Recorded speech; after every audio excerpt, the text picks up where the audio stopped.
How's it going, Mike? Good, Frank. Good to see you. Yeah, same here. Good week? Yeah, it's always a good week. Yeah. Yeah. The old start of the month, 1st of September, the beginning of fall. Is today September 1st? September 1st. Oh, my God. It is September 1st. That's crazy. Starting the day right? Yeah, it was a great day today, yeah. Yep. Great It's week. raining outside. Yeah, Couldn't ask for more here. And we're in Phoenix. That's like a miracle. It's That's truly. like a freaking miracle. Truly. Yeah. We've had a great monsoon season. Everywhere else is like, it's not, but here it's like raining. So It's a snow day for us out here in the desert. Snow day. Remember those? Oh, yeah. Remember those? You grew up here, right? I was going to say, born and raised. Yeah, when I was a kid, I remember as a little kid, I wake up, like you look outside, it was snowing, so you ran right to the radio, and the broadcast would tell you what districts closed, right? And I remember sitting there listening, and all of a sudden, like it was weird how like certain districts would close, but some weren't.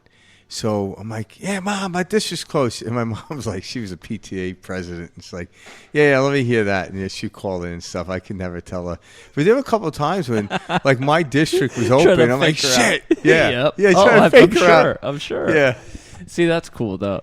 Yeah, I got to see a lot of snow. You know, when I got to travel with my band. Was that when you were touring on the band? Yeah, that was fun. It was cool. Was that in the dressing room or was that on the slopes? No, that was actually in the grind, traveling state to state. I remember seeing snow and being so blown away by changing colors of leaves because we don't get that here in the desert. Yeah, you don't. So that blew my mind. You do like up north of the Aspens. It's really nice. Yeah. No, totally. Yeah, you can up north here in Arizona. Arizona is beautiful because we can find snow. We can find and we have changing seasons. Yeah, we have the we're in the Sonoran Desert, so we have a certain type of cactus that's nowhere else on the planet. What is that? Saguaro. Yeah, saguaro. Yeah, it's only in the Sonoran Desert. So that's cool. Yeah, it's the ones you always saw like in these wild coyote type things. They have this Sonoran cactus, it's like a good indication of a cactus, right? I love the desert though, man. There's something about it screams Wild West. I love that. It does. And it's interesting because when you look at the United States, even though it was founded on the 13 colonies, right? That's where it started. We really came into our own when we actually started exploring West. And there was a mixed bag of everything because then you had because the 13 colonies are pretty much contrived of the different countries in Europe where people came over from there and settled in, different parts of the East Coast. But when we headed west, it was a mixed bag of holy shit. Mm-hmm. And when you look at it, that's why I'm like, even as a kid, I love, the cowboy and Indian type stuff. It just fascinating. Even though I grew up in New York and you didn't see that, Absolutely. You saw more taxi cabs and, stuff like that. But, it's just fascinating. Here I am out west. And it looks the same as everywhere else now. No, I'm just kidding. Right. It's all perspective, people. Well, yeah, you get used to whatever your setting is, Yeah. And that's like the movement, the new experience. That's why we love going on vacation. It allows us to let go. We're in a new place, so our mind's not saying, I've been here before. I know exactly what's going on. Yeah, it's funny. So Karen was born and raised in Scottsdale. Oh, really? Yeah. I didn't know that. Yeah, so what's funny is she loves to travel and go on vacation. I'm like, yeah. See, why do I like to travel? I'm like, let me explain something. I grew up in New York, right? They don't have palm trees, and even the sun is at best a haze, right? So when I moved out here, I literally moved to vacation. I'm living a vacation. And I swear, I've been out here 21 years. I still feel like I'm on vacation. So it's like, love that. So Karen likes to travel. I'm like, yeah, but the laborious act of getting on an airplane and flying somewhere and, making sure I always get on the airplane and I realize I didn't download that podcast. Shit. It's like, I get pissed. Seriously, though. Yeah. I'm like, damn it. I didn't download that podcast. I got a 5-hour flight to Maui. I'm like, freaking holy hell. A lot of mental energy goes into traveling. Yeah, it does. But I could just stay here and close my eyes and travel from your couch. Yeah, and just pretend I'm in Maui. Karen's not buying into that, though. She just thinks I'm a freaking nutbag. Yeah, it's all part of the experience. It is. And it's funny you say, like, you could be in Maui, because I kind of... So, it's funny. I love the seasons changing, and I think we talked about this a little bit last episode.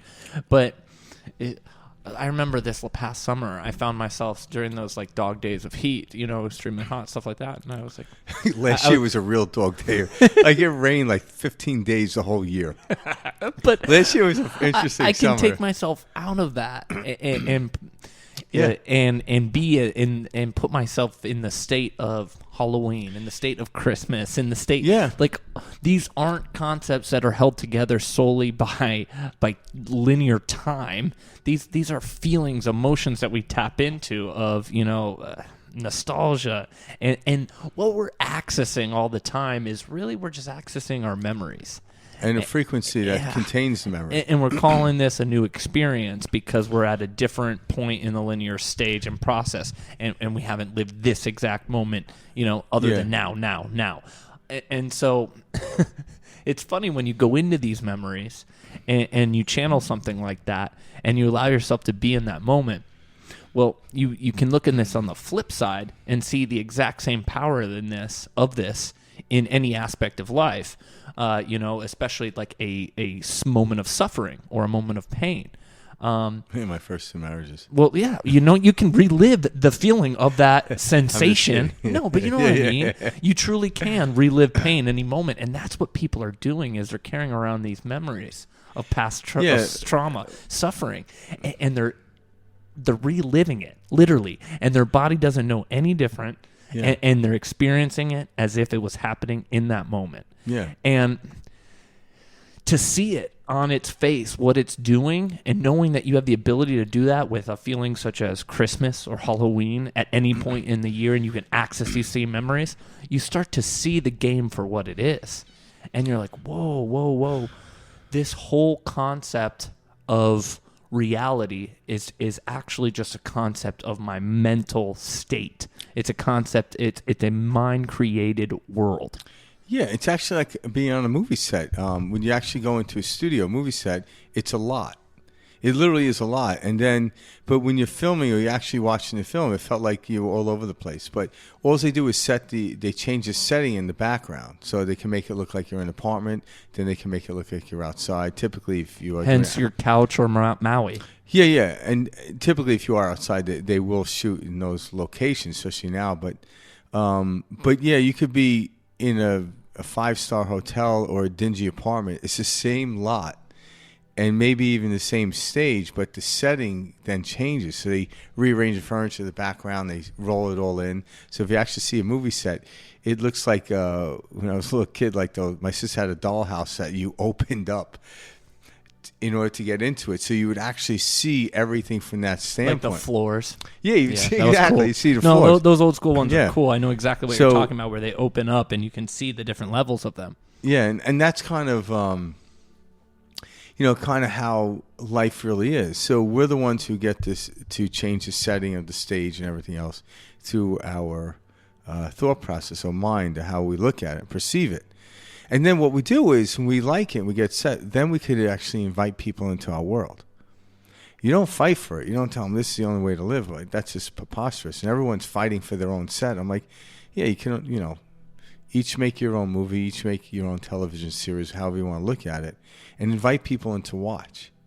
But don't make them seem like this is the only way to live. That's just ridiculous. Because I don't want to be stuck to the lot I'm in either. I want to keep changing the scene and the set. But that's the control we have, the perspective. But everything else then is just laid out. We actually interact with the set. So if I pull out this beautiful couch, put it on the set, beautiful drapery, all of a sudden I act like I'm highly sophisticated and I'm on top of the world. In the next scene, I could put a dingy couch with rips on it, old musty blinds, and I come into set and I act as if I'm there. Now, one isn't better than the other. It's just a different frequency range. Either one could win an Oscar. You know what I'm saying? Mm-hmm. And that's the brilliance of it. But what we find ourselves doing, what I personally found myself doing over time, is sitting on the dingy couch trying to make it like I was in, the Waldorf Astoria. It's very difficult from that point. So therefore, you have to close your eyes and then generate a frequency. And what happens, then you find yourself in the Waldorf, so to speak. But you have to know it's possible. But trying to convince people when you're in this like 400 square foot apartment that you're living in the Waldorf. You know. So I love where you're going with this, because I have no idea where I'm going. Well, no, this is how we. This is where we get caught up. This is where it becomes difficult, and this is where people say this doesn't work. Is that stage? You know, I'm doing this. I'm doing this. I'm doing this. And the answer is this doesn't work, and the answer is you're exactly right. That's based it. on that belief. But it's weird. It's a trying when there's nothing to try for because it's already there. But so one way that I kind of look at this too is I'm going to try to create a linear example of this. It's like you have been. It's like you're told now. Like I'm holding up a piece of paper. I wish I had an example, and I could draw this. But picture a blue, square. Okay, and we tell you now, okay, this shade that you're looking at is actually red. Well, you've been ingrained, through schooling, through projections, through media, through all of this, that this color that you're seeing is blue. And Frank and I are saying this is red. This is kind of the experience of reality that you need to break through and see that the mind has been trained to see things as this ought to happen this way, this needs to happen this way in order for this to. It's all a conditioning. It's all a something that has been ingrained in us. And so when you can see that a shade is not necessarily a color, and that it is a imprint that your mind has been, trained to see over the years and assign a meaning to, it's like that's where the difficulty is. And at least for me to kind of explain, the difficulty is we're telling you that this color here is actually red. Yeah. And we've been trained to see it blue. So these concepts that Frank and I are going into. Yeah, and those are subconscious programs. Take a little bit of working with. And then they start to, then that color, when it comes up, you're like, oh, red. Well, it's kind of like red. Yeah. It's like finding something new that's always been there. Now because platforms like Facebook and stuff like that. Does that make sense? It does. And they do this a lot. Like on Facebook, they'll do these different math equations that you think are obvious, but they're not. And I've seen this before where they'll take like the word red, but they'll have it in the color of blue. Mm-hmm. So what happens when you're conscious, you can easily say the word is red, but if you see the word blue or the opposite, you'll think differently. You'll say that. But if you're conscious, you see for what it is. Now you can separate the color from the actual word, red, R-E-D. But if it's in big, bold letters and the color is blue, and you go through it quickly, you can might say the word blue. And that's it. Yeah. That's the program always running. And we don't take a moment what it is, to you step out see, of what's that word? It's red. What's that word? It's red. What color is that? You'll say red. No, it's actually blue. So you go into the cycle of subconscious programming. But when you become conscious, you can interfere with that. It's like, what's that word? Red. What's that word? Red. What's that color? It's blue. And when you're conscious, you can do that. Now, because we don't usually, they say, I don't know, when I say they say, that we utilize our conscious mind 5% of the time, so 95% of our days is moved by, or existence in the physical world is moved by the subconscious, which is the programmable mind, right? So now everyone's trying to, okay, you need the proper program, right? Like, well, what's the proper program? Well, I got it right here for you, Jimmy. Well, this is the new age stuff where it comes into play. $10.99 a month for the rest of your life. Exactly. Right? I was going to say the new age. I am this. I affirm this. Blah blah. What the new age approach like that is showing you is it's not teaching what the program is. It's giving a new program. Yeah. Yeah. It's like here's a new copy, one that will work better for you. Yeah. And what we talk about isn't the program per se at all. We talk about the this is the program. Yeah. Us conversing and having this the mannerisms, us, introducing the show. These are all social graces that have been ingrained in Frank and I since children. So to not know that this is all a show of that. Preconditioned ways of speaking and holding a conversation and conversing Yeah. You know? Yeah, we just happen to have mics and headphones on. Yeah, no, but you know what I'm saying? Yeah. Even the way we communicate is a conditioned way of communicating. Yeah. It must start with us asking how each other is. These are the conditioning layers of projections of how a conversation should be. How this is what But we've here we grown are up having, in. here we are, check this out. We're having a conversation, but we're talking about that conversation, having a conversation. Which is fun. Talk about like House of Mirrors. Seriously. Yeah, it is. Because it folds on into each other. And that's all it is. Everything is a replication or a fractal of everything. And I think when you really grasp just a simple concept of fractal, everything is a replication onto itself. That's how we could have assumptions and look into the future or look into the understanding of what's going on. And realize if this pattern is continuous throughout my life, continues throughout the universe, why the way we're living continues throughout the world and time. So you look at like a breakdown of fractals. So I use this all the time. You take like an actor. Actor's been around for a long time. Say like Sean Penn. I'm going to just guess. Say that he made 30 films over his career. Okay. I imagine he's like in his late 50s right now. Maybe 60. I don't even know his age, but so here, the sole representative of what we consider the soul would be Sean Penn. But starting with like, and I don't know if it was his first movie. It was the first one I recognized him on. It was Jeff Spicoli. Yeah. Right? So yeah, Spicoli. That movie came out in '83, so God knows he probably made a couple years prior to that. But that doesn't really matter. And then to present day, what movie he's come out with. I know I recently had seen, I don't know when it was made, but I saw it, I think, on Netflix, but the Professor and, what was it called? The Professor and the Madman. Okay. And he was in that. It was a brilliant role he played. And Mel Gibson was in that too. I enjoyed the story, but my point is, from that period of Spicoli to him playing the Madman, that was the role he played in it, he lived 30 lifetimes, so to speak, in different formats. So one is this a stoner that, hey, dude. Yeah. And the other one was a highly intellectual, almost psychosis, schizophrenic person. But he played it amazingly. But Sean Penn is Sean Penn. So who we are, the I am in that, and then we say I am that, comma, I am. So you signify who you are as you go into a role and create a persona around it. This will continue to live on. All right? So even if the movie ended, that character, Spicoli ended, but Sean Penn himself did not end. So when you look at these are replications of fractals. Well, here's another understanding that when we can truly step back, we can see that this isn't it. This is one role that me and Mike are playing, and everyone's watching right now, and even the people watching are part of this movie. So everyone's part of like Fast Times at Ridgemont High. Truly. Yeah. But then if you follow like a character actor like Sean Penn, then you become part of that movie, even if you're just watching it.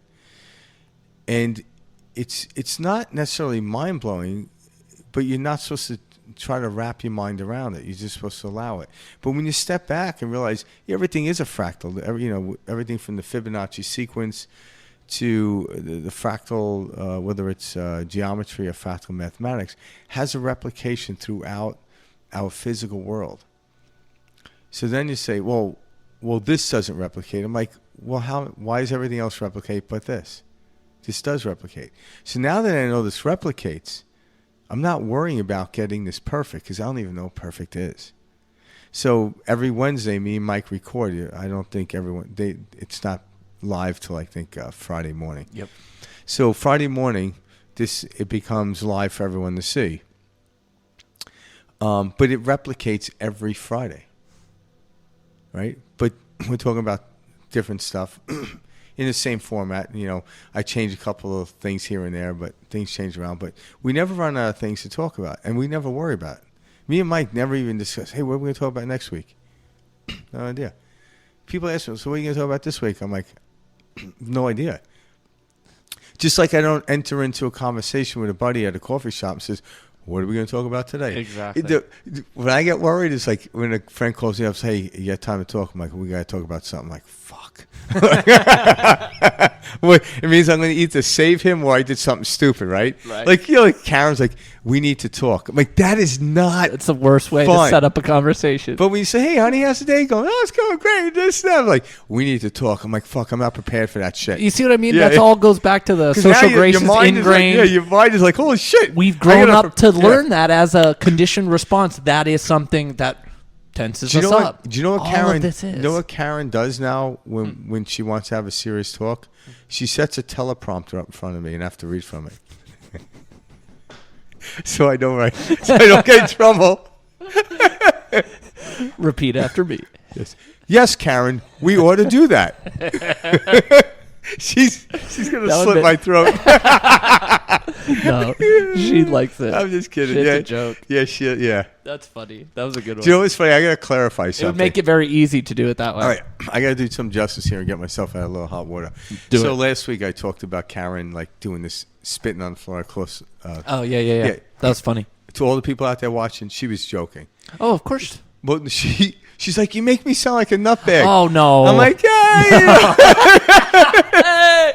I don't. You're doing that on your own. You can't be anything. Yeah. You can't be anything. You can't like be that. anything. I'm just telling you how I saw it, baby. Yeah. But Karen's not that way. She's not a. She doesn't hit with evil spells. At least she doesn't Karen do it to my words. understands these concepts through and through. Yeah. Oh, she. You know, if anybody, she gets it. I remember we were driving a car and she's like, listen to see a podcast, and that was like the opening story I was telling, and she literally pressed play, and I'm like driving we're going out to dinner, and I'm driving, and she goes, oh my God, I sound like a nut job.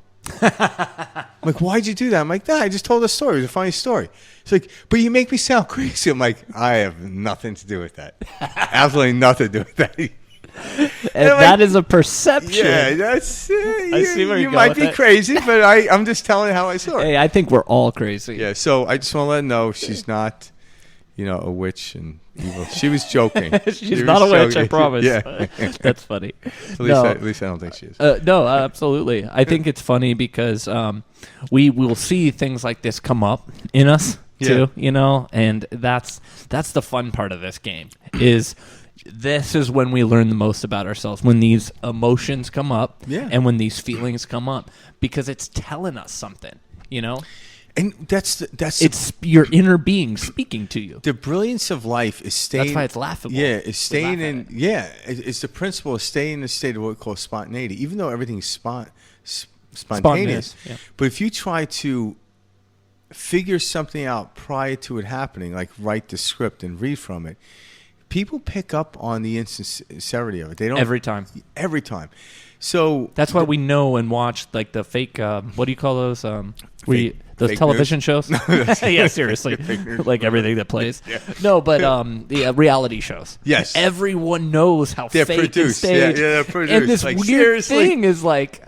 I remember the I don't first know how to time explain it. years ago. I forgot how I was. I don't know how long the show's been on. It's been on for a while, but had been in my 20s, and it was like the first season of the show called The Real World. I remember the real world. And I watched like 2 episodes. I'm like, there is nothing real about that. I would have taken a bat to that dude's head and moved out 2 hours later. I'm like, that I was a little violent back in the day, but but I'm like, there's nothing real about that. Like being stuck in a house and have to put up with people. It's not reality unless you're married. Then that is your reality. Again, Karen, I'm joking.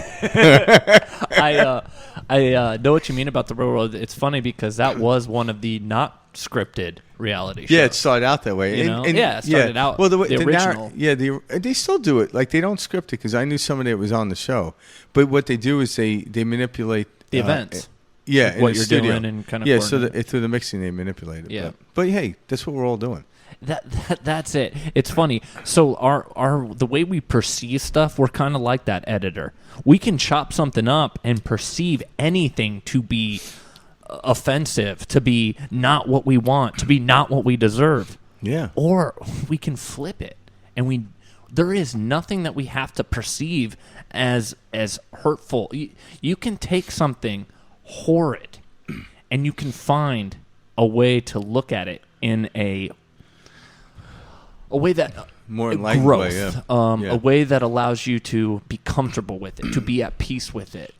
There is no challenge in life, there is no obstacle in life that is meant or made to have us crumble.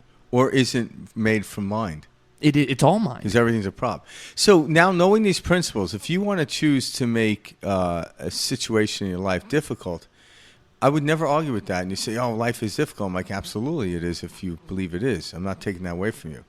But when you start to understand these principles, why would you choose to utilize that experience and the output of it? Why would you choose that if it's not a preferential one? That's all we're talking about here. Exactly. So like there's these laws that govern the universe that Frank and I talked about. And principles within the laws. And principles. And we're getting caught up in man-made this is how it ideas. is. Yeah. Like this is that and this is... No. Allow the universal, unified field to simply take care of whatever is going on. Yeah. And you don't have to. Life takes care of life. Everything will take care of itself. Scientists, in quantum physics have discovered and talked about this observation theory, okay? And this observation theory is when you put your attention onto something and you have this and you're observing something, you can affect the outcome. You solidify it into what it becomes. Yeah. There you go. Solidify it into what it becomes. So if we have proven scientifically through quantum physics and see that the way we look at something actually affects it and changes it and manipulates it, that what other scientific proof is there out there, that we are actively participating in what we're calling reality? Yeah, it's true. And what Mike means about the way we look at it, the way we feel about it. There you go. So that's the best way to say it. Yeah, the way we feel about what we're looking at. And all of a sudden it starts to solidify into an object or a situation, circumstance. And then if I look at it, I'm like, this is exciting. The situation, circumstance, object will turn out to be exciting in a way that I never knew. So let's dive into what Frank just said about the feeling that way, because this is very important, because it's through the silence within that we begin to kind of create and allow the field to show itself to us. Yeah, it's like getting... So dive into that. Yeah, so going into silence is almost like starting with a blank canvas, all right? You can start with a canvas with all paints all over it, and make anything of it. But when you actually have a blank canvas, it's like, oh, my God, everything just opens up. And so when you dive down into silence, out of silence is where everything is born and birthed, all right? So... I heard a cool perspective. I didn't mean to cut you off. No, you cut me off. But sorry about that. I have no idea what I was talking about. Well, no, I mean, so I think it was like that Thich Nhat Hanh, or I can't, I'm butchering his name. The guy. You know who I'm talking about? Thich Nhat Hanh or something? I'm not I can't, I'm sorry. Essentially, so what he was saying is the silence is found in the heart. And that's such a beautiful way to describe what Frank and I are saying, because we're not talking a silence of quiet. We're talking a silence of being. It's an inner silence. Yeah. It is from the heart. It's from within. It's a calming of the water. Yeah. So you're no longer. Well, even from a logical standpoint, they actually kind of figured it out. So like there's about 40,000 neurons in the heart. So we always looked at the brain as having, neurological place, having all the neurons. So what was explained to me through a neurologist was very interesting. The mind can actually take a thought and bounce it back and forth like a ping pong ball. But when the heart actually gathers information through the effects of the neurons, which, is where information comes through, it doesn't bounce it back and forth like a ping pong. It's curt. It's very frank. It actually just comes out. So heart will say, do this. Well, the mind will maybe I should do this, maybe I should don't do that.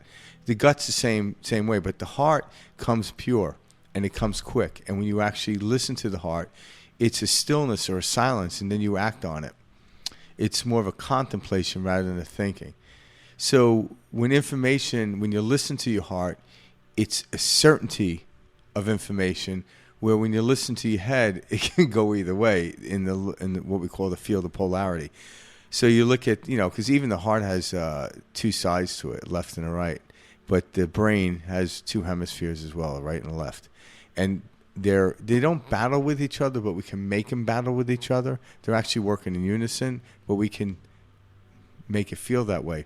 But when we actually listen to the heart is very, very clear. Decisive. Very decisive. Where the brain is like, yeah, you could do this, you could do that. It's more wish-washy. And the more we stay in the head, the more tired the organism, which we call an organism, becomes. But in the heart, it just amplifies the electromagnetic field. So the electromagnetic impulse that comes out of the heart is like I think it's like 5,000 times the brain in the input. So it's huge. So there's something there with the heart. Now, again, I don't know. I haven't done a lot of study in, neurology and even in the heart and stuff like that. I'm just reading these books and stuff like that, and I'm taking the word from it. But there is something there when they talk about it, and I focus just on my heart. I go quiet. All of a sudden, there is this place where I go silent, and all of a sudden, an impulse comes through, and I act on it. When I do act on it, all of a sudden, everything works out like in slow motion, and everything is like, wow. But then when I start to think about it, what happens if this happens? Oh, my God. You wake up in the morning and start thinking. But if you remain in your heart, you don't think. You just respond. I love that. Yeah. It's cool how you bring up the way that... So when we're talking about this heart and feeling through this heart, this is why people get exhausted, is they are the ping pong in the mind all day long, and they don't silence the mind and silence it into the heart.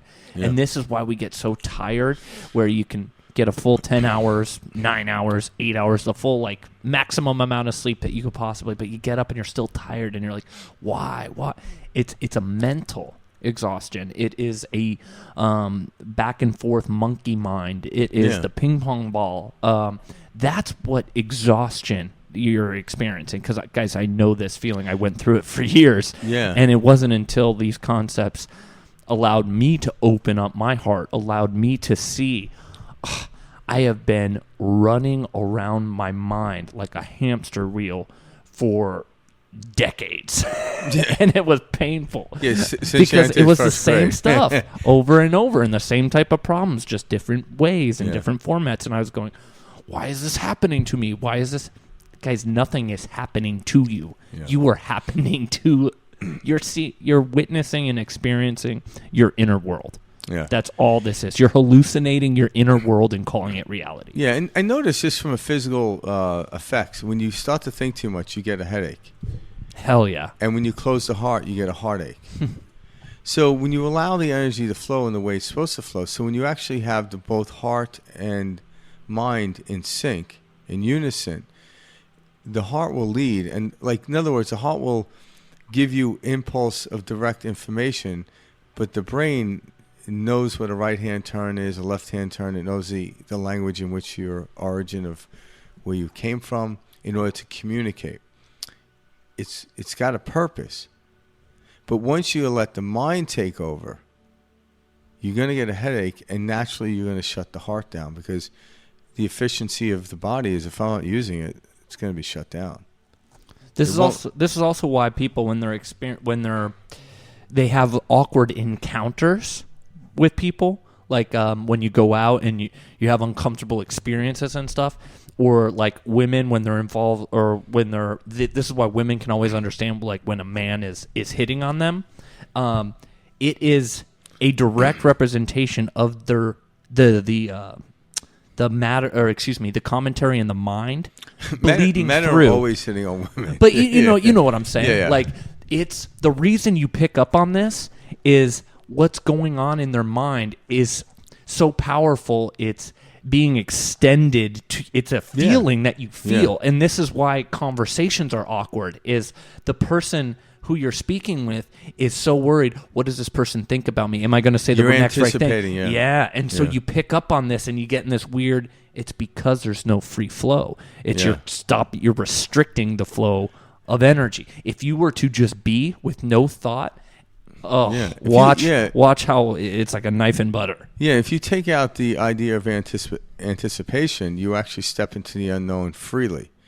If you're anticipating, you step into the unknown, ready to shoot something that you don't recognize is good, and then the trial begins. Well, I think it's funny because we act like we're doing stuff. We're not. I don't want to use the word reacting, because reacting, you want to respond. Well, you don't want to react. There is reaction, there is a response. I just would like to use the right verbiage so people, because there is a difference between reacting and responding. Responding is a knowing. Reacting is very much a, holy shit. Yeah, a knee-jerk, and that knee-jerk is not necessarily what we're talking about. George Costanza pushing the old lady out because of the fire. Get out of the way! Like, something happens, and it, like, if anybody's been in a car accident, you don't say, I must turn this way to avoid this car accident and do that. No, you just naturally start to do it as it happens. This is kind of the best way to describe a condensed way of what's happening on a larger scale. We think we're making these decisions and doing this stuff. It's actually a natural reaction based on where we are at mentally, where we're at in that moment, how we feel, what we're experiencing. Like this conversation, the way Frank and I talk to each other. Is that coming through? It is. So it's like, in other words, I remember like watching these car chase movies, right? So typically, if you ever got in a car and you're being chased, which I've never experienced that, by the way. Thank goodness. But even here in Arizona, even if I was, just back here. I had to change my name, by the way. Yep. After me, like it. Yeah, me and OJ, we hell yeah. Yeah, I didn't have a Bronco though, but that's awesome. But when you're driving a car fast and you're looking out, there's a sense of tenseness to it.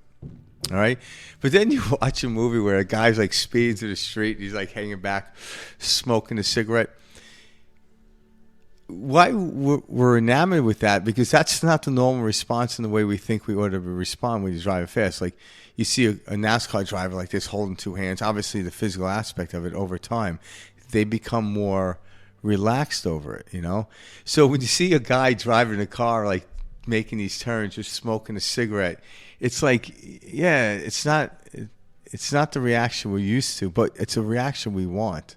Like James Bond with the guns in his face, he just like he's like got this look on his face like, all right, I have to get out of this. But he's not freaking or praying and please don't shoot me like a reactor would. But he's then responding to the situation. So there's innate ability in every one of us that wants to choose, or rather be within the experience of responding in the coolest manner, no matter what happens. And you have to place yourself in those situations to figure it out. That's why you have to step into the unknown. And when I step into the unknown and I react, okay, what does that tell me? Well, it tells me I have this belief I didn't understand. And then I can start to break that apart and get smoother at it. So imagine, like, it's like almost like public speaking. I don't know about you, Mike, but the first time when I was young, I was terrified of public speaking. And I remember, I think I told you I had to do a project in school. I think it was in 12th grade where I had to. Oh, I love this. Yeah, I love this. This is good. So I don't think I didn't mention it on here, right? No, yeah. You've never shared this one. This is a good one. So it was media experience, and the final was you had to take any medium and do a presentation on it. Well, at the time, I play guitar and stuff, and my guitar teacher at the time had a 24-track studio in his basement. He had the control room and everything set up. So I would go down there, and I would take my lessons down there, and every once in a while he let me mess around and create stuff. So part of my project was to take a song I had written. So I played both guitars. I played the rhythm, the lead, and I played the bass guitar. And then one of his friends played the drums, and I had a good buddy of mine sing the song that I'd written. Nice. So I did 3 of the tracks, and the other 2 tracks were done by other people and recorded. So pretty much the presentation was me playing a part of the song in its whole contained mixture, and then breaking down the vocals, just hearing the vocals, hearing the rhythm guitar, hearing the lead guitar, hearing the bass, and then hearing the drums separately. All right. Now I'm doing this. I'm like, I'm like excited about this, but then I realize there's no way in hell I'm going to get in front of a class and present this. I could take this masterpiece. I thought it was a masterpiece. And it was. Yeah, and I'm going to blow it up because I have to present it. So my guitar teacher is this guy named George Marshall. If you're out there listening, George, how's it going? He shout out to George. Yeah, he's like, why don't you just make a 6-track of you doing the narration? I'm like, why? He goes, yeah, we'll add another track and you just explaining the whole thing. So I did that. It was brilliant. So it's funny. I go up there with my boom box. This is what, 80, 85. Hell yeah. Boom, put it up on the teacher's desk, put the cassette in there, and I press play, and I go to sit down. The teacher's like, what? And then all of a sudden you're, hi, my name is Frank Daly. And everyone's like, looking at me, I'm sitting down, I'm like this. And then I went on to present it. And everyone just started losing it, laughing. I'm like, shh, listen. And the whole presentation was recorded because I was deadly scared of public speaking. Well, here I am many years later. Public speaking is something I love to do. I just, it's not that I like public speaking. I'm just not scared of it. I like to, obviously you can't shut me up. You see the energy for what it is. Yeah, it is. You're no longer labeling it as fear, anxiety. No, actually, when you're talking in front of a live audience, there's something exhilarating about it. Obviously, you've transformed the energy. Yeah. And obviously, now you're feeding off of the audience. Like how many people were in front of you? You're on stage in a band, like thousands at certain shows. Yeah. When you're playing festivals and you're looking out into a sea. Yeah, you went from everything from playing in a bar to like a huge stadium or field. Yep. And the energy, it's amazing. Even in the bar, if you had 40, 50 people. I'm glad you bring that up. You can still have hell yeah, this immense amount of energy in a small little bar. It's like having one girl or two girls in the bed. It's a different the carrot I am just. I was gonna say. Here I go again. Just joking. I'm gonna have a teleprompter in front of me tomorrow. Yeah. or next week. This is perspective shift. We're only going to be speaking about the following topics. Written and produced by Karen Dempsey. Oh, that's funny.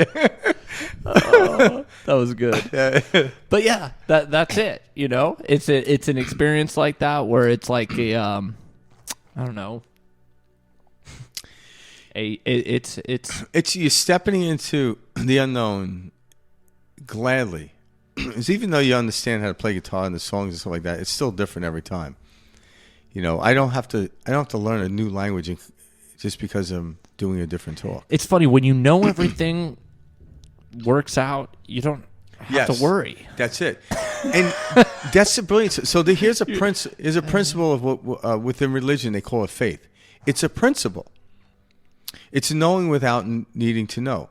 When you actually exercise that and do it, you actually know it's going to work out, but you never know how, and nor do you ever want to know how. Just like when I go to a movie, I do choose a theme, but I don't know how it's going to turn out, nor do I want to. That's the purpose of going to the movie. Let me jump into this religious aspect. So I was born and raised a Catholic. Frank as well. I think we're both Irish Catholic yes, families. We are. Yeah, Irish Catholic. There you go. Absolutely. And growing up, I went to Catholic school my entire life, from middle school, and then from middle school, 6th, 7th, 8th grade. Then I went to a high school, all boys, taught by nuns and priests. Like, I'm talking full Catholic school, set up. So growing up in this atmosphere and everything like that, and going through religion and experiencing it in the 21st century and all this, especially with just like different stuff out there, such as like homosexuality, abortion, these different hot topics around the church and society and culture. You begin to... What was sex ed like at a Catholic school? Well, first off, it wasn't called sex ed. It was called growing in love. Growing in love. Yep. Yeah, I grow in love every night, baby. Yeah, exactly. And it was so funny, man. It really growing in love. Yeah, I'll have to tell you some stories off air about it. Because I went to catechism, so they didn't... That wasn't a top... Like, sex ed wasn't in catechism. You just simply... You just ignore it. It was not simple. Well, they weren't there to teach us well-rounded, because that was what school was. But every Tuesday we would go down after school, let out. We go to catechism, so we go down to the Catholic school. It was Sacred Heart, and you sit there. So it was like a 2-hour condensed, but it was just about Jesus and the Bible and that type of stuff. So yeah. No, I know what you mean. Yeah, I had to go through a lot of that. But so when you're going through this experience and stuff, you have this natural inclination, at least I did, where, I kind of saw through this, and I'm like going, there's a lot of stuff I don't agree with. And, and so I created this mental image and picture and idea about religion where I began to push it away.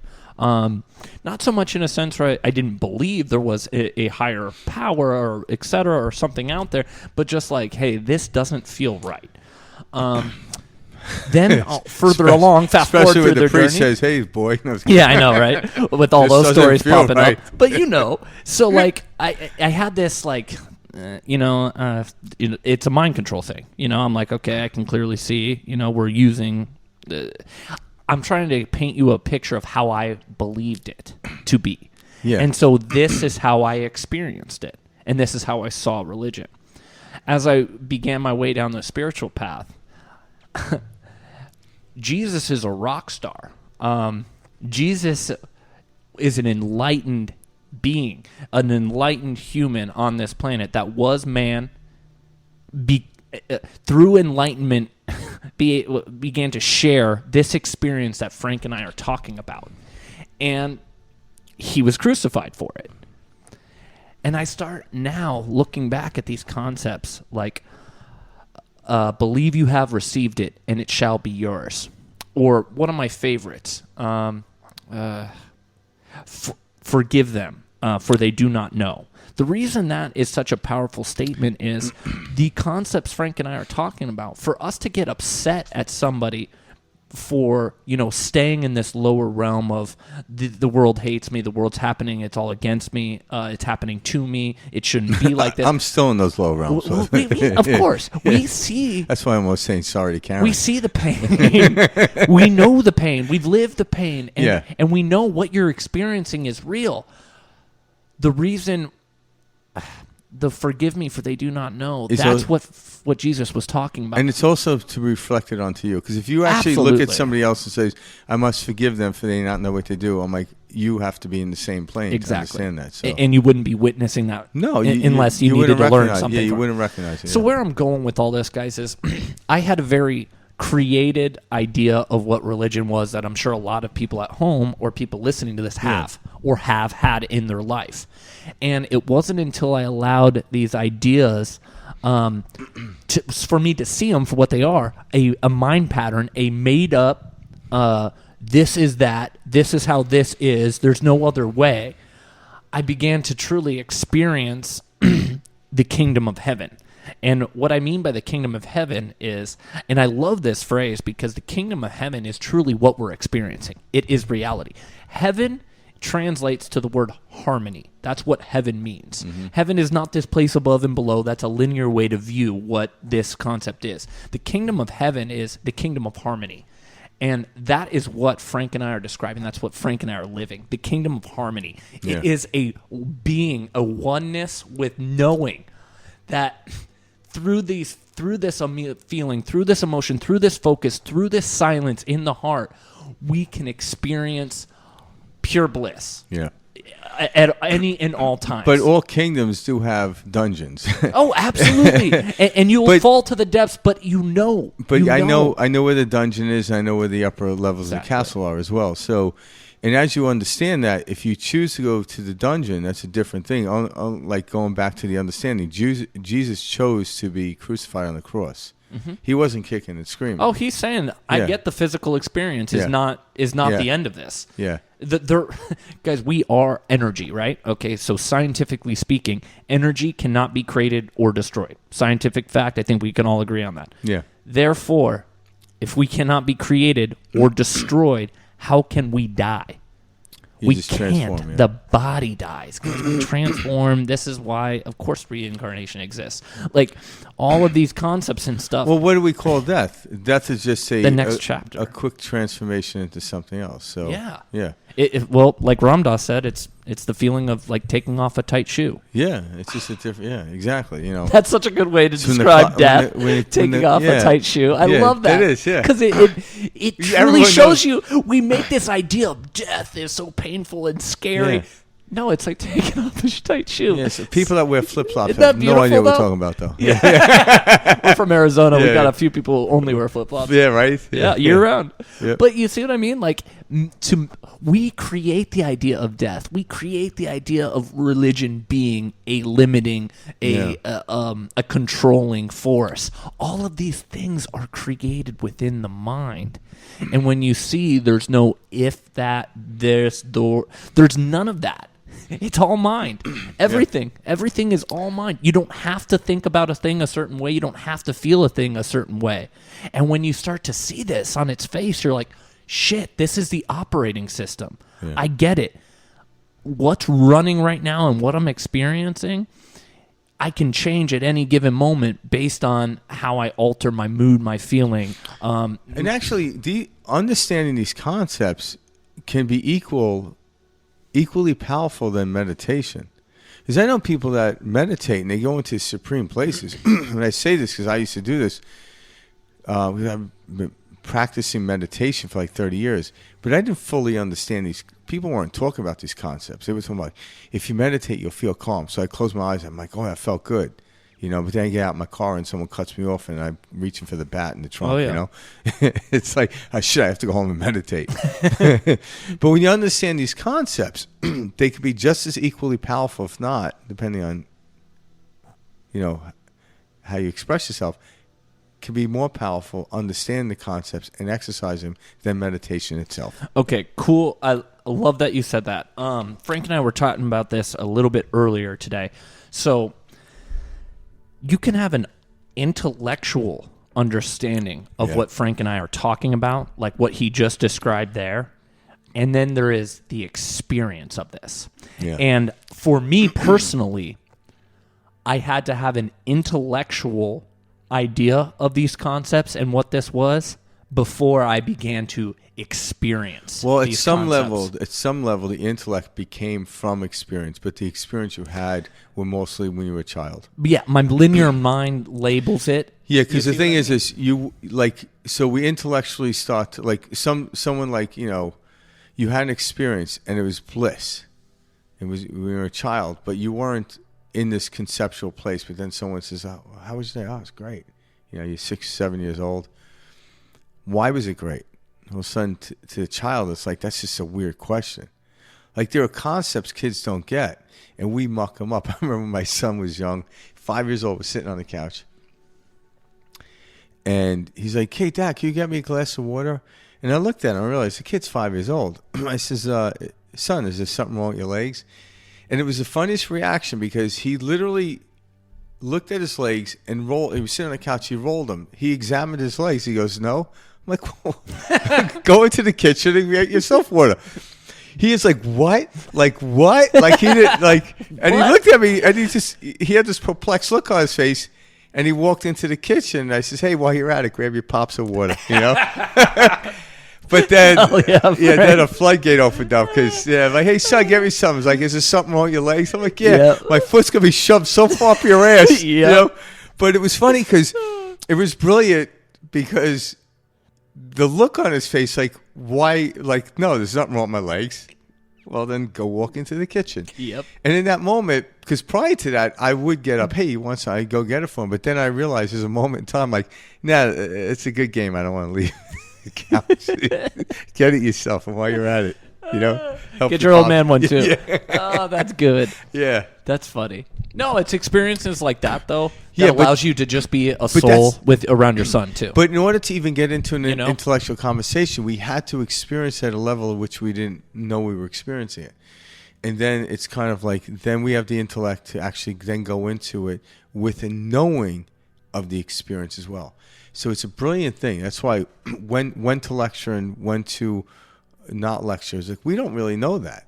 Like, people are like, "Oh, the kid's too young to understand this." I'm like, at what age do you explain something to where they're not old enough to understand it? In other words, at what age do you allow someone to make a decision so they can make a proper decision? But if you don't let them make the decision too young, they'll never be old enough to make a decision.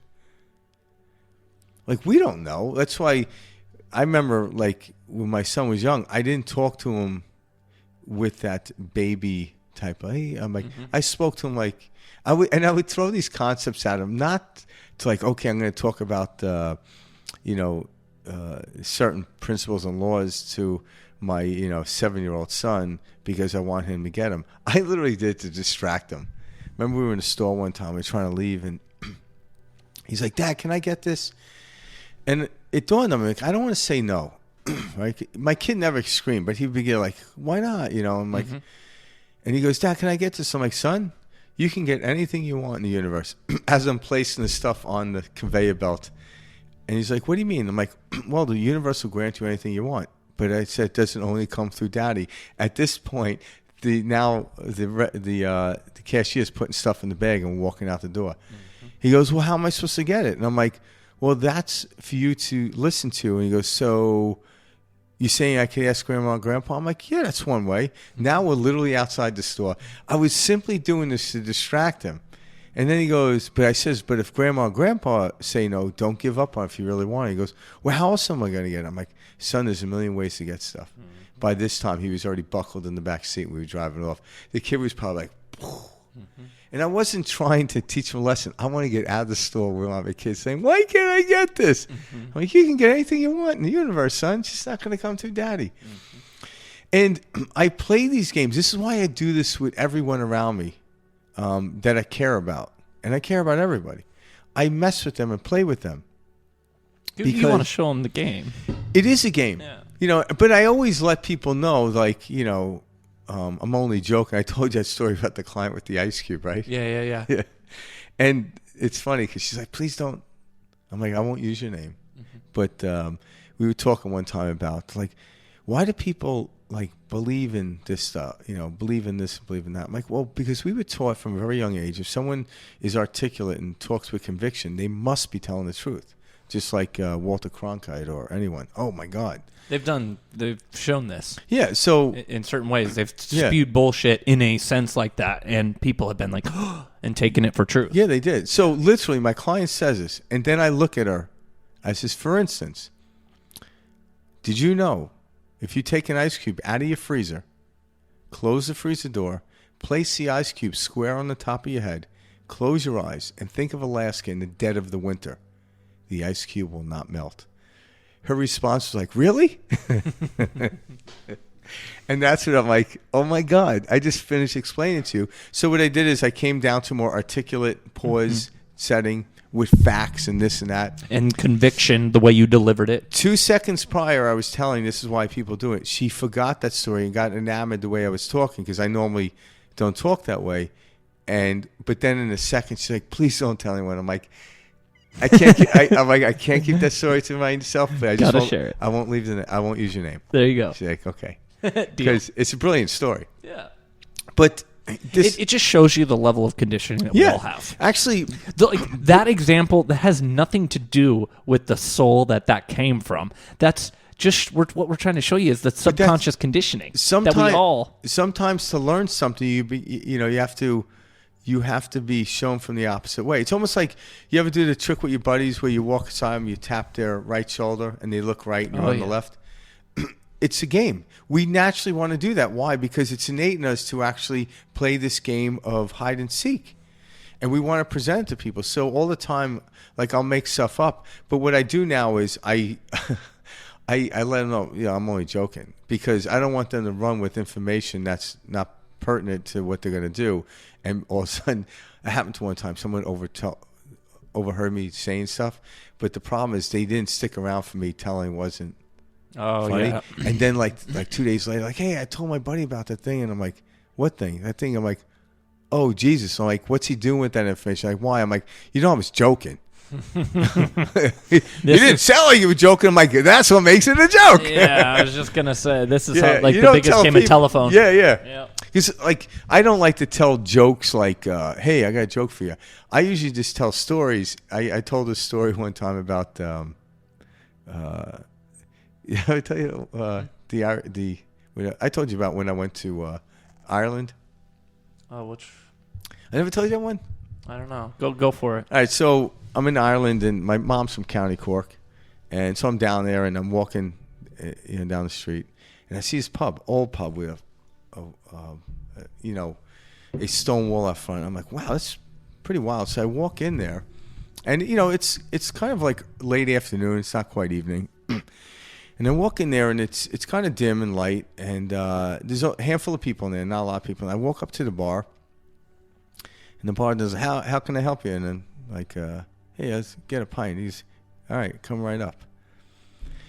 And over to the side, I noticed this guy sitting at a till, like this old guy with beard and white hair, just sitting over there. It looked like he had scotch. And I'm like, I'm just leaning at the bar. I'm like, wow. I said it out loud to myself, this is a nice bar. He goes, you're damn right it's a nice bar. Built it myself. I chopped down the wood with an axe, no power tools whatsoever, lathe it, carved it. It took me 8 months to build this thing. But you think they call me O'Grady the bar builder? No. I'm like, oh, good work there, buddy. And he goes, do you notice the work when you came in? I'm like, yeah. He goes, I built it myself. I grabbed every stone out of the County Cork, the Cork River. I'm like, really? He goes, no level, no nothing. Just did it by eye. Took me 8 weeks to do this thing. You think they call me O'Grady the wall builder? No. I'm like, oh, Candyman. He goes, you notice that rack there holding all the liquor we're drinking? I'm like, yeah, I do. He's like, I built it myself.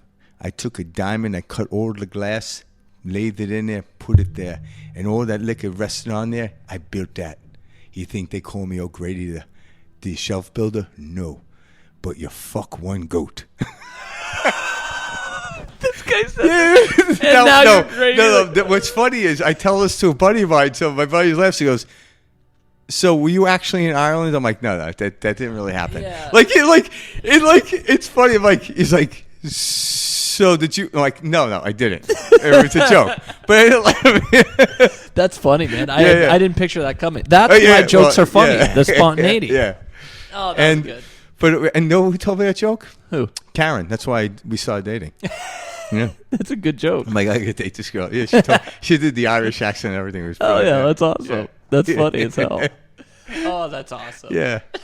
But what's funny is that's how I like to do. I like to tell people I was in the situation, and they're like, well, wait a minute, were you really there? I'm like, no, I wasn't there. Yeah, and that doesn't even matter. They're like, oh my God, Frank went to Ireland, this freaking crazy man, fucking goat. I'm like, no, that didn't really happen. No, that didn't happen.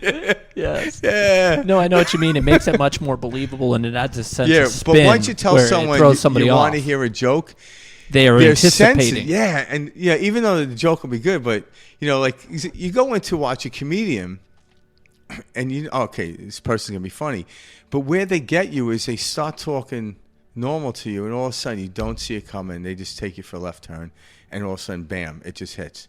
And that's what laughter is perspective shift. Yep. When you shift your perspective, you laugh, and that's kind of what we do on the show, right? Absolutely. Yeah. That's the point. But even the Buddhist religion and all religions, but they do it knowingly, where they'll tell the master will tell the pupil a story, and they'll make it up, like, go forth and have no desire.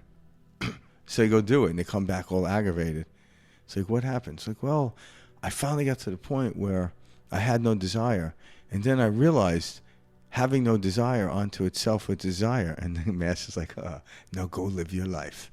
Mm-hmm. Because it's not about trying not to have a desire, but you want to mess with people. Yeah. Well, the master's, he's showing you guys, go run yourself ragged out there thinking that there is this to get to that, to find this, to get back to what you're looking for. The master's saying, you're already there.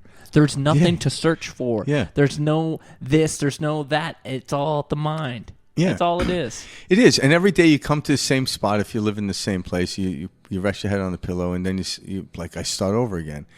And I'm like, and it's funny because like the movie Memento is. I remember that blew my mind the first time I saw it. But it actually, people are like, wow, that's crazy. Like the guy lost his memory. I'm like, no, it's actually a metaphor for what we actually do. We're trying to memorize everything we did. So this person had what we considered short-term memory. We all do. And what I mean is, we keep forgetting the principle that govern this universe, and every day is a completely different day. Today is what? September 1st? Yeah. 2021? Yep. We've never been here before. So what are we trying to memorize into the future? It's just the most ridiculous. It's like trying to memorize a movie that you're actually in the middle of watching. It's bizarre. There's something comforting about understanding that there's nothing to remember, too. Yo, thank God. You know, like... Because I was told I had a horrible memory. Well, that's the thing. We think we have to all remember this, otherwise our life's going to crumble. It gets me out of trouble, too. Yep. I'm like, I got that memory issue. Well, no. I look at this all the time, you know? And I'm always... I used to think, like, you know, if this doesn't happen or if I forget this, then this will crumble. Guys, this is all a story that's running around. It's mental commentary. Yeah. We want you to pick up on the mental commentary. We all, from the moment we wake up and get out of bed, we all have this mental commentary that we're carrying. For me personally, my narrative is always the loudest when I first get up, when I first start my day. And I've noticed this. This is why the first things I do every morning is I go for a walk, and then I take time to meditate.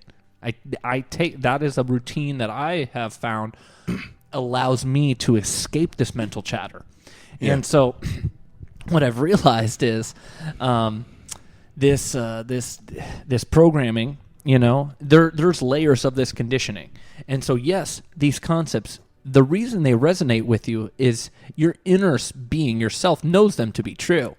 But you have layers and layers of guilt, doubt, fear, anxiety, all these mislabeled sensations and energy, and you've been calling them fear, doubt, laziness, whatever, for years upon years upon years. And so they've taken this form. It's a hardened form of this is that and this is this. It's all been mislabeled. None of that is what you have labeled it as. You can change the label. You can change the energy from fear, anxious, this, that, to excitement, knowing, calm, peace. And you do this through essentially the same way that you kind of got into the first place, which is but it through the peeling back of the layers and seeing. It's a relearning. And this is kind of back to that red and blue. It could be instant. Say for argument's sake, it took you 20 years to gain fear over a certain way of living. It could literally take you 20 seconds to drop it. You know, you just need it to click and to see it. It's almost like, you know, I think I talked about this before, but like when I wrote my first book, Enjoy the Ride. So when I wrote the book, how long did it take you to write it? Well, if I look at it, like it was a year and a half and then time to publish it. But the truth is, it was a lifetime up to that point of what age I was at. It was a lifetime of, you know, kicking myself around this world and understanding to come to these concepts. So in actuality, it could have taken me at the time, you know, like 40 years to write, say. Yeah, I see what you're saying. Right? But someone could read it in 20 minutes. So what made it taking me 40 years or 2 years, however we want to look at it, can literally take someone, you know, less than a day, 20 minutes to read it. Like less than an hour. Yeah. You think, how long does it take to make a movie? How long? Yeah. Months. Yeah. So say it takes 3 to 6 months to make a movie, and the concept in which the producer and the director and everyone else, the actors, everyone involved, trying to get through to you, you can find out in 2.5 hours. It doesn't work in equality in what we consider to be equality. That's why the word equality is a very convoluted understanding. You literally, everything's spontaneous. So what you think of, I occurred this fear over 20 years. I'm like, no, you just took 20 years to realize you were in fear of that and recognize it. But just in an instant, you can actually let go of it. Now, you might let go of it and grab back onto it, let go of it, grab back onto it, let go of it, grab back onto it. And we start to understand the concepts that me and Mike are talking about there. When you go to grab it, stop. Just like stop trying to grab the hot poker. You're going to burn your hand, you know? And once we know this, we can stop grabbing onto. It's not sticking your head in the sand. It's not avoidance. It's grabbing onto something in the direction in which you want to move and letting go of the thing that's behind you. It served a purpose. Don't knock it. It's once you realize you were doing something that wasn't working for you, then you could spend the next 10 years wondering why you did that. Now you're 30 years into this freaking thing. And I'm like, the second you recognize it, laugh at it, let it go, move on. Because the solution is right in front of you. And the problem was a previous solution, right? The solution to me getting around when I was 3 years old was tricycle. But at the time I hit a certain age, I had to get off the tricycle and get onto the bicycle. Tricycle wasn't problematic. It would have been if I was, 8 years old riding a tricycle. Can you remember the fights I would have got into then? Holy shit, right? Yeah, like, hey, Frankie, kid. I like your tricycle. Not you. I'll kill you. That's funny. Except for if you're on a big wheel. So I was thinking, freaking cool. Well, hold on. You're onto something cool here because, so like. Am I? So why is that a thing? Like the tricycle of 8-year-old. Because we think we did something wrong. Well, that I guess I'm taking it from a different point of view in the sense that we are constantly always judging.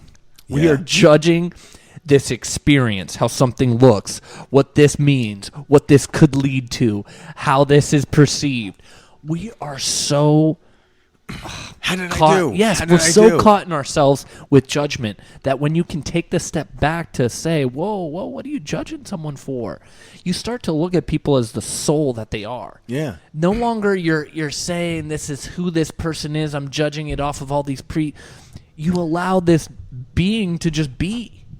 And you do this with everyone. Yeah. And then I'm working on this with myself. And then you allow yourself to just be, and you don't judge yourself. And do you ever watch like judge?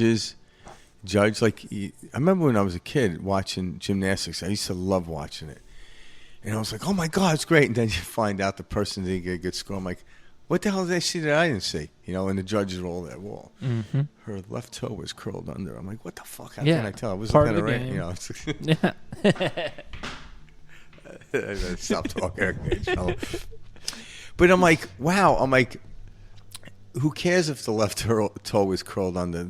It was, imagine watching them in practice where they're not being judged is the most supreme thing to watch. It's almost like, obviously you've been there, but going into seeing musicians get ready to play, and they're just kind of messing around. Sometimes guitar players warming up, the drummer's doing that.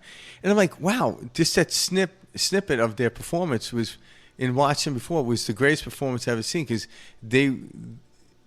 sometimes in the beginning they have to get to the place where they lose themselves. But right now, they're just setting up. And I'm like, I always thought it was cool just them getting the guitar to, they're completely and utterly relaxed because nobody is watching them.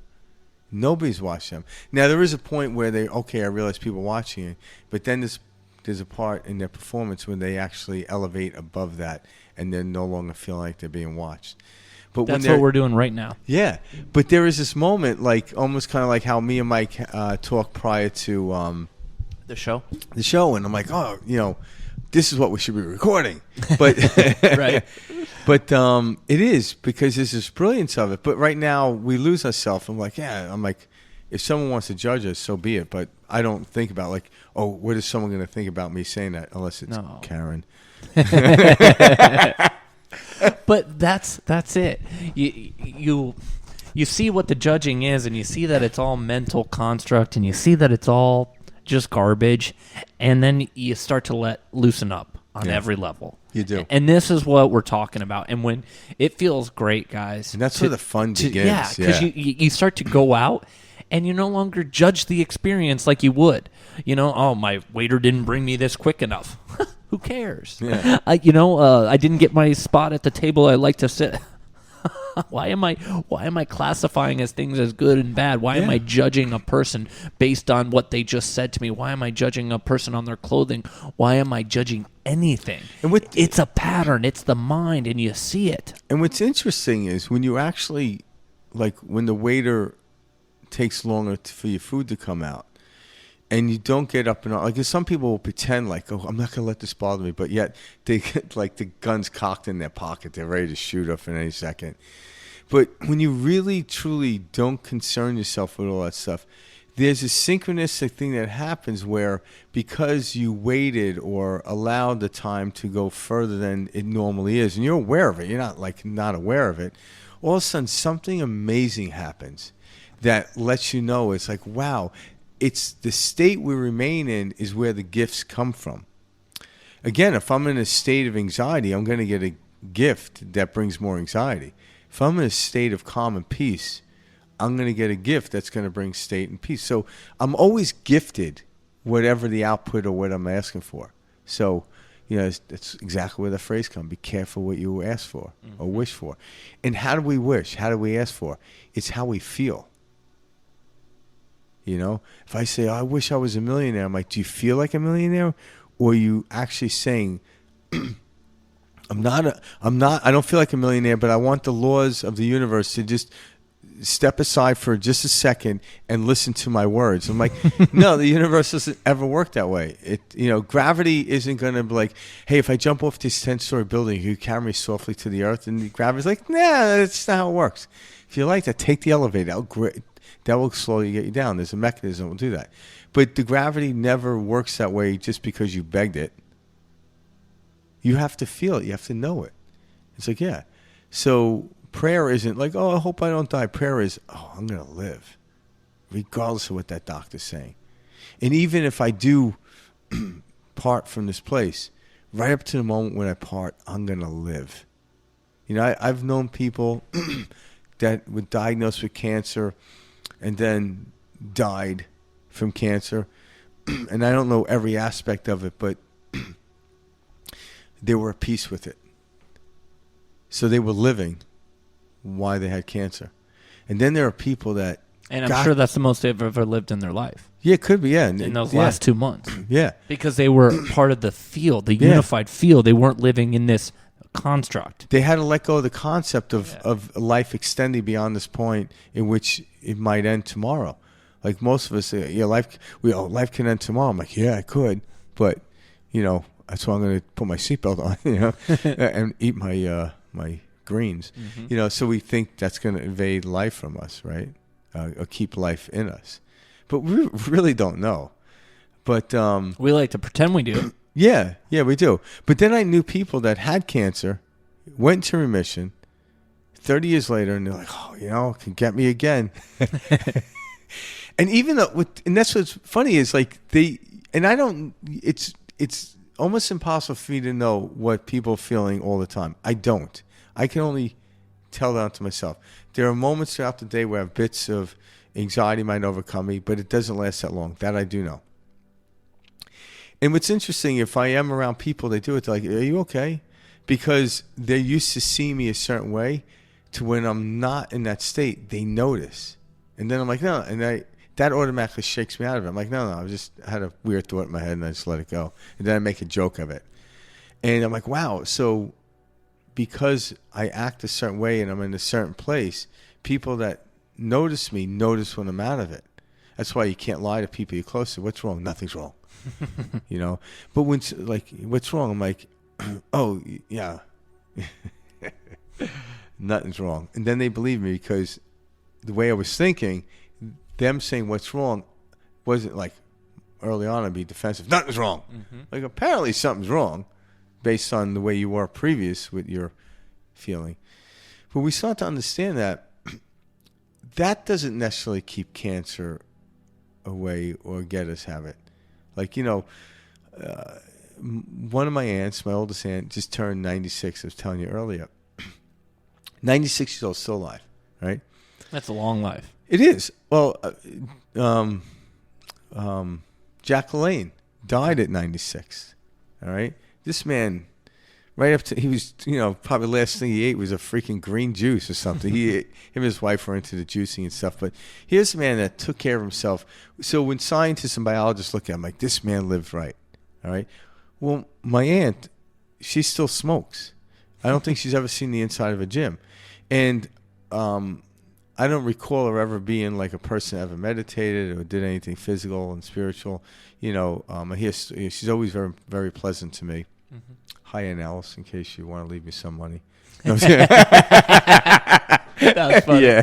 I'm just joking, Aunt Alice. I got plenty of money. I don't need your money. But anyway, but can't speak for her, but you hear funny stories. So we often think, oh, if I meditate and I'm always happy, I'm going to live a long life. I'm like, yeah. I'm like, here's my Aunt Alice, and she's going to probably surpass Jacqueline. Mm-hmm. Unless she hears this conversation, just drops dead. And, then it's like, oh, shit, Lordy. Frankie killed her. I'm like, no, I swear to God, I was joking. It was a joke. Right? Yeah, can you imagine? Freaking the family rouse. But that's it. We have these doctors waving their fingers saying, don't do this, don't do that. This is the way to live. Nobody really knows. Nobody knows. No, but there is this we like to pretend we do. Well, there are these. It makes us feel good. But there are these correlations within the fields of principles that give us this movement and momentum, and that's what life is. So what is success? Success is moving in a stream of flow with very little resistance. That's success. And when you do, the accolades, the physical world presents itself beautifully, and even others will recognize. Mm-hmm. All right? That's what success is. It isn't what turned out. Success isn't when Michael Jordan finally dunked the basketball in the hoop. It's when he took off from the top of the key and the whole journey as he slightly went around the guy in midair and dunked it. But then the scoreboard only showed it when the ball went through. But it was his journey that started way before the ball started. It was the whole thing. Frank and I want you to see that you're here to experience the measurement. journey. Yeah, the measurement isn't the key of it, but it lets you know when the experience momentarily ended.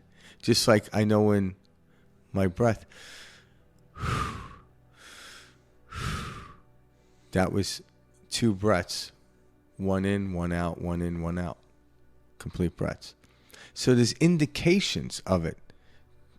There's measurements of it, but the measurement of it isn't the causation of the breath.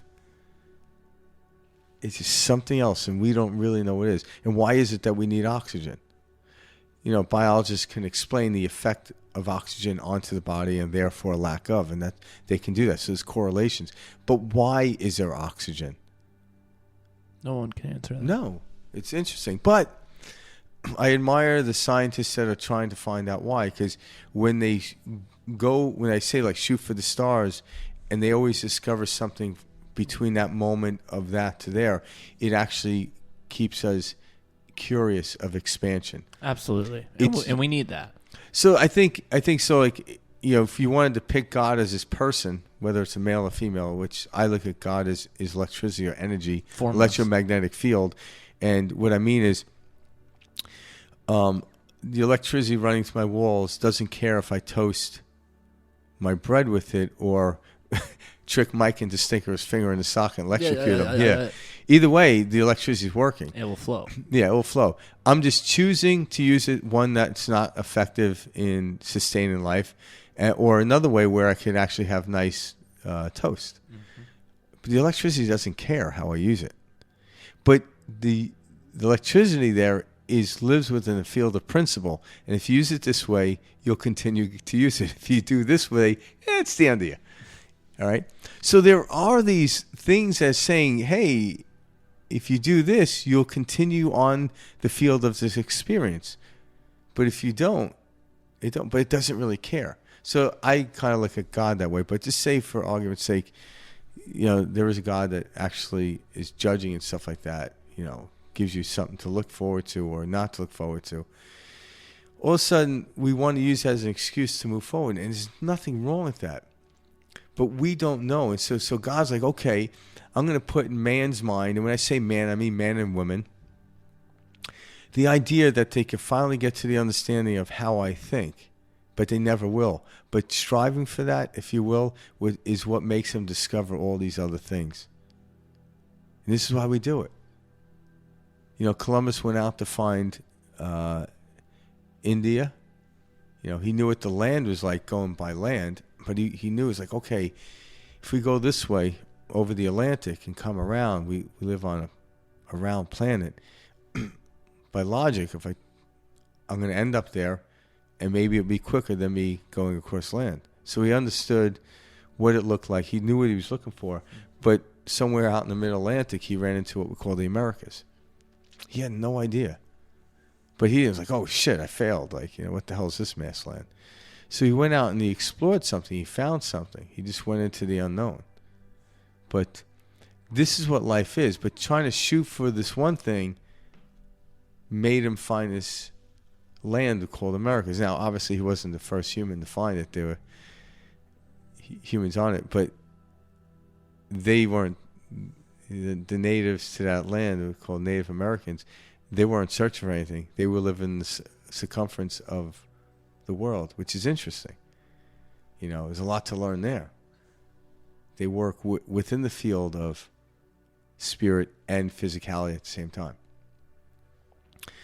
So, we keep searching for this thing. Do it, but let go of it, because that's where the fun is in the journey itself. But you need the beginning, you need the end, the goal, in order to experience the journey. But if the goal, when you get there, doesn't turn out exactly what you want, stop pouting and stomping your feet. And everyone else is like, I'm like, oh my God, look at all the shit you got. I'm like, look at the experience you have. You say, like, this is not how it's supposed to be. I'm like, you've never been here before. Why do you think it's supposed to be any different? You don't know enough to know that. But I once had this experience. I'm like, that was another piece of land. That was another vacation. That was another person. Why are you trying to amplify this or trying to reiterate this onto this thing? You've never been here, so stop thinking you know. You don't know. That's the brilliance that makes me keep going forward. And that's what we call faith. But these principles are what I hold on to. That's what allows me to step into the unknown. And I want to step into the unknown. I don't want to go around the merry-go-round. It's a boring ride. I want to go on an endless roller coaster. Endless. Twists, turns, loops, everything. And I know I'm strapped into it, so I'm good. Nothing to worry about. No, nothing to worry about. But it's exciting. My stomach comes up to my throat and it drops down. I get a sense of peace where like, tick, tick, tick, tick, tick. Oh, this is nice and silly. Like, oh, you know it's coming. Wah! Right? Yep. Yeah, I want that in life. But when I go with it, when I'm facing the direction in which I'm moving, that's success. What I call failure is I made a left, but I'm looking right. And when I look right, I hit the tree or a car in front of me, and I'm like, I shouldn't have went left. I'm like, nothing to do with left. You went left, but you were looking right. You were distracted. But people will blame. I knew I should have went right. I'm like, no, you should have been looking left. It's just physics. When you turn left and look left, you'll be okay. When you turn right and look right, you'll be okay. It's when you turn left and look right is where it all gets fuzzy. So if I have a belief onto something, go with the belief, and you'll experience an amazing thing. And then expand the belief, get on a different belief. It doesn't matter. But when you have a belief and doubt the belief, this is where it gets broken up. This is where life gets a little murky. You must look at the windshield of the car you're driving in the direction in which you're moving in order to have a safe drive. Says who? I don't know. It's the mental chatter in the back of your head. It doesn't exist. That's my mind talking right Just come over the hill. Yeah. You'll find peace. You'll find happiness. Yep. I'm never going to stop. Yeah. That's what we're talking That about. sounded like creepy. You know what I mean, Come though? to me. It's this. Yeah. We think it's us. Yeah. And we're like, that's me. What am I doing my wrong? thoughts. Yeah. Because we've said my thoughts for 10 years, 20 years, 30 years, 40 years, 50 years, 60 years, 70 years. We've assigned ourselves to the thought.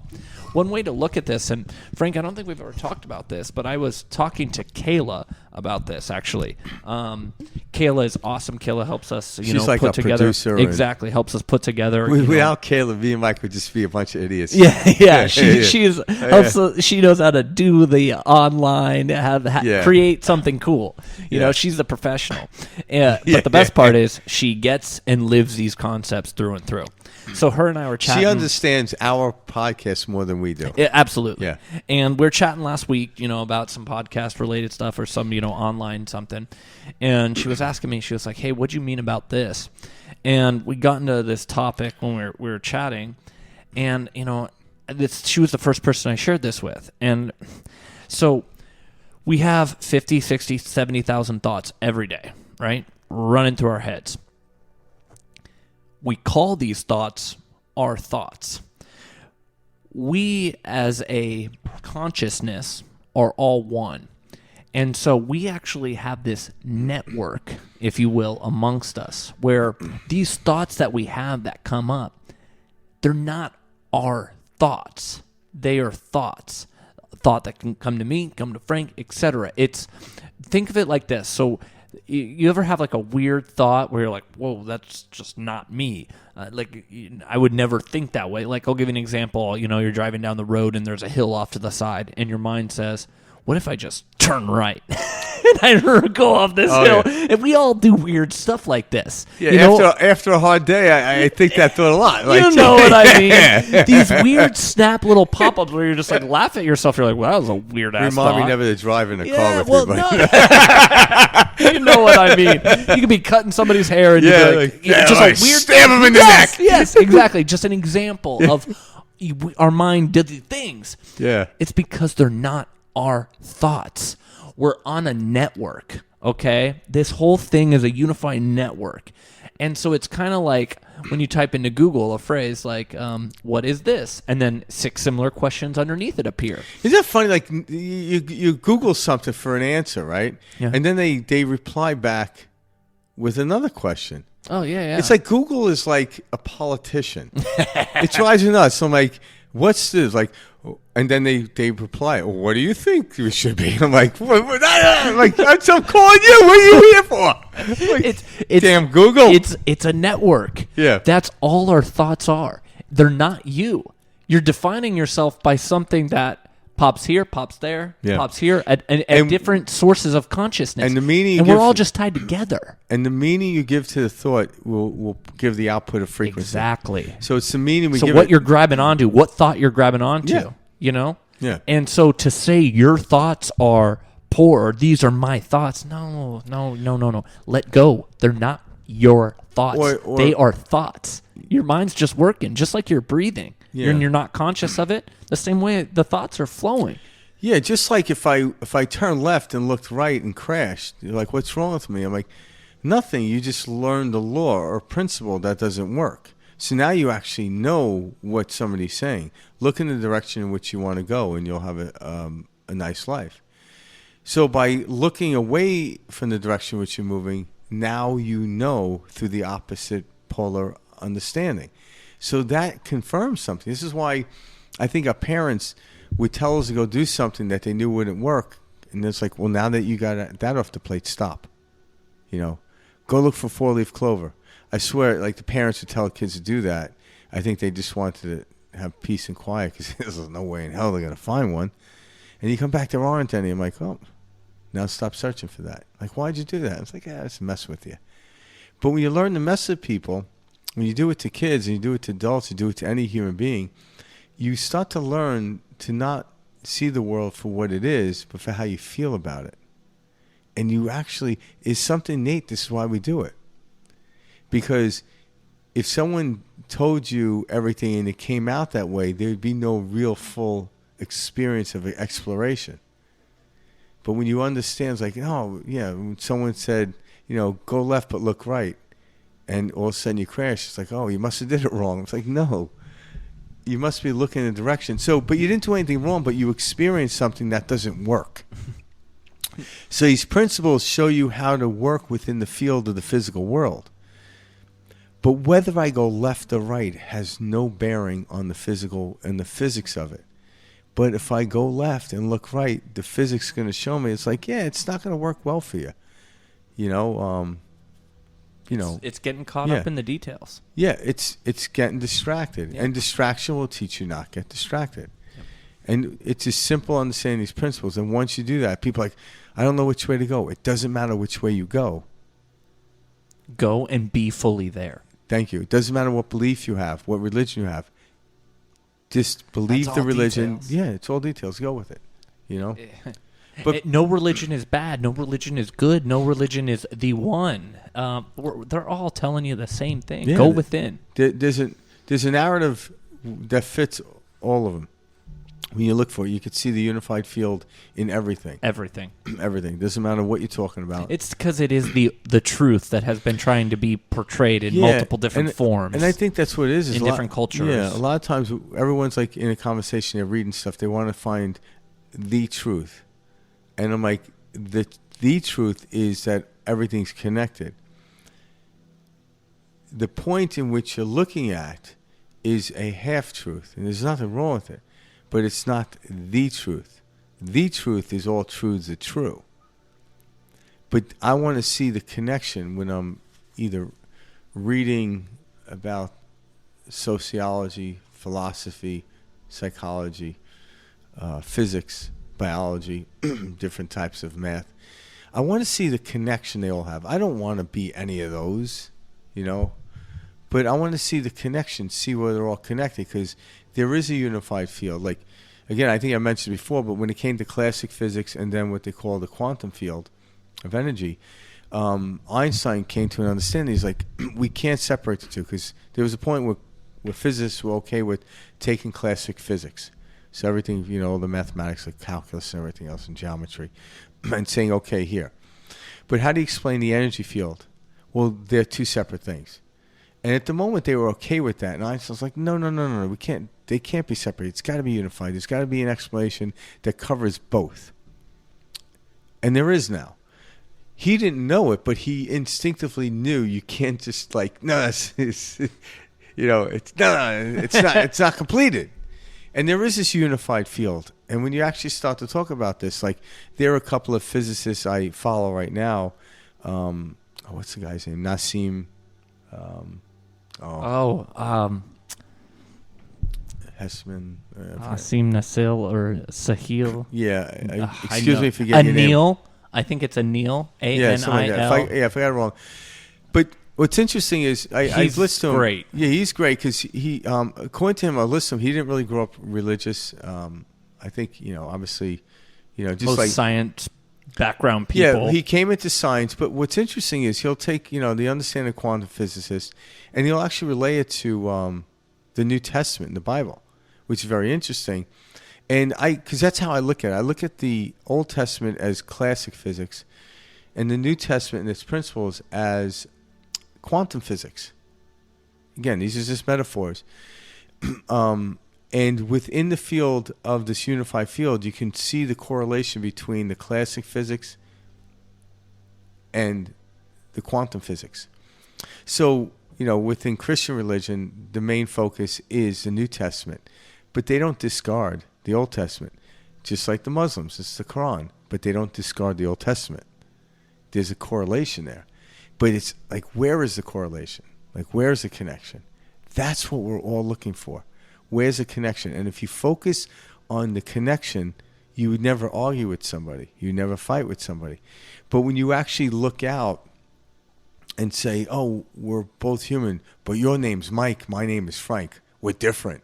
And if you focus on that, it creates the outward aggravation. Why? Because now... Separation. Why? Because I just reduced this person in front of me to a name called Mike. And then reduced myself to a name called Frank. And reduced us to separate beings. Yeah, separate beings. Now, we are beings that are having separate experiences and unified experience at the same time. We're doing this podcast called Perspective Shift Now. Me and Mike are having different experiences on it, but yet we're one unified right now. It can be almost impossible to wrap your mind around it. You just have to contemplate it and know that you are this and that at the same time. You don't need to separate. Even you get an idea of the connection. And that's where the synchronicity shows up. Synchronicity is showing you everything's connected. And your synchronicity will be different than mine, and that's okay. That's fine. But once you understand we're all connected, it doesn't mean you have to walk around and hug everybody. Like, I'm not saying it. You can still be yourself. Like, that guy's an asshole.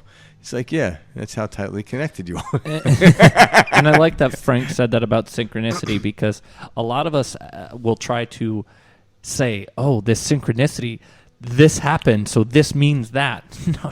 No. Synchronicity is just telling you that you're on the right path and everything is connected. That's the way it's just showing you everything's connected. Because the true causation of everything. Because you can give meaning to anything.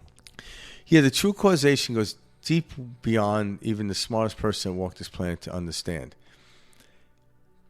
But I think when I look at that, I'm like, I like that principle, because if you did have a crystal ball and could see your future, what's the experience you're having?